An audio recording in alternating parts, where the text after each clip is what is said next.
Shalom sahabatku, mari kita siapkan hati kita untuk dapat merenungkan kebenaran firman-Nya di pagi hari ini, yaitu hormat terhadap pembapaan, mengokohkan karakter.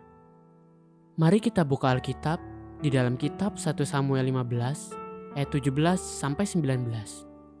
Sesudah itu berkatalah Samuel, "Bukankah engkau, walaupun engkau kecil pada pemandanganmu sendiri, telah menjadi kepala atas suku-suku Israel? Dan bukankah Tuhan telah mengurapi engkau menjadi raja atas Israel? Tuhan telah menyuruh engkau pergi dengan pesan, pergilah, tumpaslah orang-orang berdosa itu, yakni orang Amalek, berperanglah melawan mereka sampai engkau membinasakan mereka. Mengapa engkau tidak mendengarkan suara Tuhan? Mengapa engkau mengambil jarahan dan melakukan apa yang jahat di mata Tuhan?" Pada saat kejatuhan Saul yang kedua, yang disebabkan oleh karena ketidaktaatannya terhadap firman Tuhan, Samuel dengan hati yang berat berkata seperti tadi.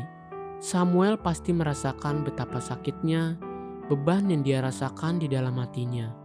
Bagaimana tidak, memang Saul telah melanggar firman Tuhan yang tidak kelihatan, namun yang nyata dan jelas terlihat, Saul telah menolak roh pembapaan yang Tuhan berikan kepadanya melalui Samuel. Saul memang telah berlaku tidak taat kepada Tuhan, namun semua itu didahului oleh pemberontakannya terhadap pembapaan yang Tuhan tempatkan di atas dirinya.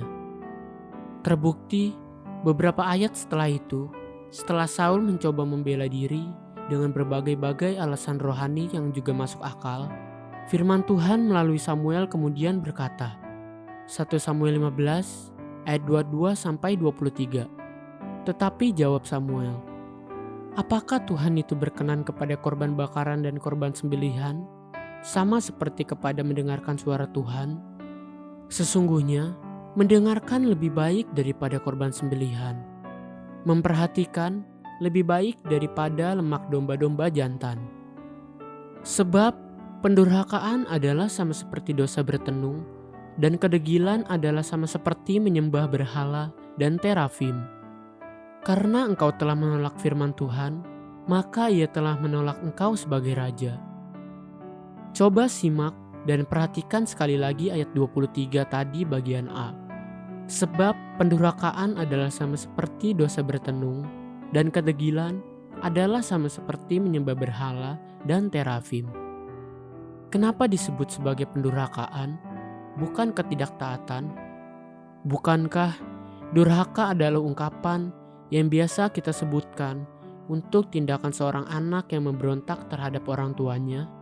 Karena demikianlah adanya, dosa yang dilakukan Saul adalah pemberontakan terhadap bapa rohaninya, Samuel.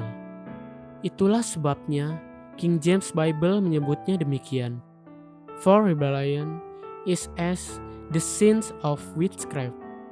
Kehancuran Saul dimulai dari runtuhnya roh pembapaan yang Tuhan tempatkan atas dirinya. Kehancuran roh pembapaan inilah yang disebut sebagai pendurhakaan yang sama seperti dosa bertenung atau penyembahan berhala.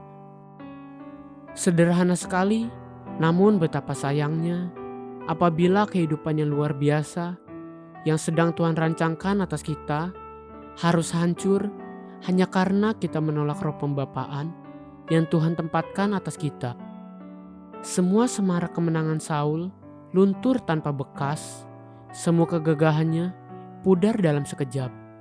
Tidak lama setelah itu, Saul mati di medan pertempuran dan Daud menyanyikan satu nyanyian ratapan yang diawali demikian.